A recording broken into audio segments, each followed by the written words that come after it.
Hello student, आज मैं आपको पढ़ाने जा रही हूँ mental health nursing. So mental health nursing मैं आपको कैसे समझाऊँ। जैसे कि इमेजिन करना, एक पेशेंट है, वो हॉस्पिटल गया है, not with the broken bone, means टूटी बोन के साथ नहीं, बल्कि विद द ब्रोकन स्पिरिट। सो ऐसी कंडीशन में उसको, मीन्स उसका स्पिरिट ब्रोकन हो चुका है, वो मेंटली बहुत परेशान है। तो इस केस में उसको कौन ट्रीट करेगा? साइकेट्रिस्ट, साइकोलॉजिस्ट, या उसे केयर कौन प्रोवाइड करेगा? Mental health nurse. So in this case हमें मेंटल हेल्थ नर्सिंग के बारे में इंट्रोडक्शन पढ़ना है। ओके।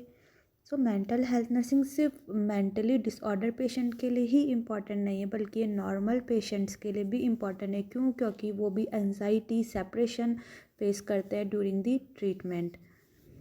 इसके लिए फर्स्ट ऑफ ऑल हमें हेल्थ पढ़ना पड़ेगा। हेल्थ क्या है? Health is a state of complete physical, mental, social wellbeing and not merrily of absence of disease and infirmity. Means health का मतलब सिर्फ यही नहीं कि पर्टिकुलर पर्सन को डिजीज़ या कोई वीकनेस नहीं है। इन्फर्मिटी मतलब होता है वीकनेस, मीन्स पर्टिकुलर पर्सन के अंदर सिर्फ डिजीज़ का ना होना या वीकनेस के ना होने को हम उसे हेल्दी नहीं कहेंगे, बल्कि हेल्दी पर्सन वो होगा जो फिज़िकली, मेंटली और सोशली वेलबींग होगा।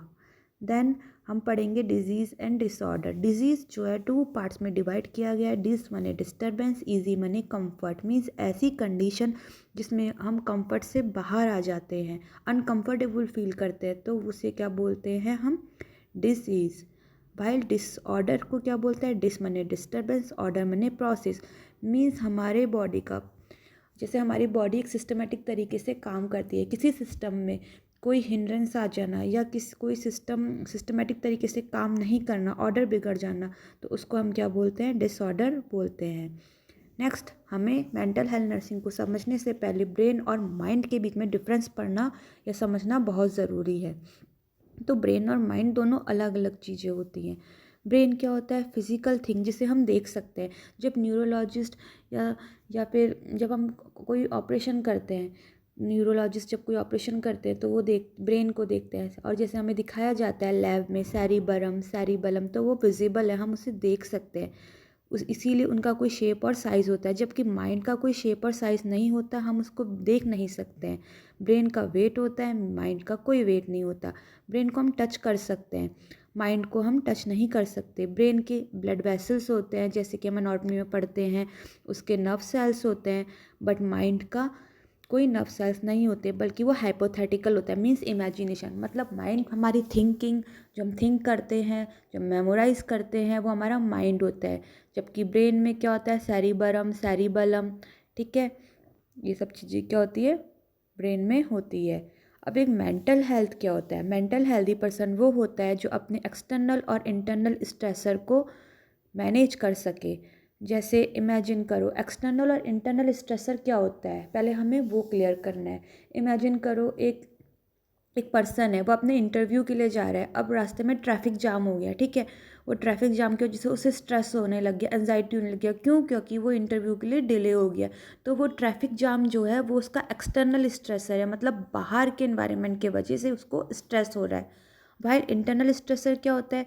जैसे एग्जाम में इमेजिन करो, एक स्टूडेंट है, वो हर चीज़ अपना परफेक्ट करना चाहती है। वो 90 स्कोर करने के बाद भी उसको इम्परफेक्शन फील होता है, वो अपने आप में डाउट करती है, सेल्फ डाउट होता है उसको, उसके 90 स्कोर करने के बाद भी। तो ये सेल्फ डाउट जो है अपने उसका इंटरनल ही है।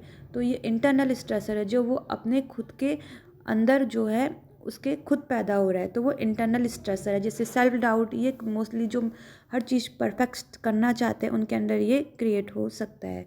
अब मेंटली इल पेशेंट क्या होता है? ए पर्सन जो मैनेज नहीं कर सकता है स्ट्रेस को, और इसकी वजह से क्या होता है? हमारे थिंकिंग, मूड, बिहेवियर अफेक्ट करता है। अब जैसे एक सिनेरियो मैं देती हूँ, आप इमेजिन करना, एक पर्सन है, ठीक है, मीन्स एक फ्रेंड सर्किल है। उस फ्रेंड सर्किल में इमेजिन करते हैं एक पर्टिकुलर गर्ल है जिसका नाम अनीता है, ठीक है। अब क्या होता है, जो सारे फ्रेंड्स होते हैं वो सब लोग पार्टी के लिए जाते हैं, बट अनीता को इनवाइट करना भूल जाते हैं। तो फर्स्ट केस में अगर वो अनीता मेंटली हेल्दी पर्सन है, तो वो ये इमेजिन करेगी चलो कोई नहीं, नेक्स्ट टाइम इन्होंने शायद मेरे को बिज़ी देखा होगा, इसलिए नेक्स्ट टाइम मुझे इनवाइट कर देंगे, इस टाइम भूल गए होंगे। तो ये है मेंटली हेल्दी पर्सन के साइन। सेकंड, नेगेटिव थिंकिंग है उसकी। अब वो सोच रही है कि मैं किसी के लिए इम्पॉर्टेंट नहीं हूँ, तो वो क्या करेगी, उसकी जो क्या होगा, मूड अफेक्ट होगा। थिंकिंग उसकी क्या हुई, नेगेटिव, जिसकी वजह से उसका मूड अफेक्ट हुआ। उसने सोचा नेगेटिव थिंकिंग कि मैं किसी के लिए इंपॉर्टेंट नहीं हूँ, तो उसका मूड क्या हुआ, नेगेटिव हो गया, मीन सैड हो गया, जिसकी वजह से उसका बिहेवियर क्या हुआ, वो आइसोलेट हो गई। तो ये क्या होते हैं, मेंटली इल पेशेंट के क्या होते हैं, साइन होते हैं। जब भी कोई कोई चीज़ होती है तो हमारे थिंकिंग, मूड और बिहेवियर में उसका अफेक्ट दिखाई देता है।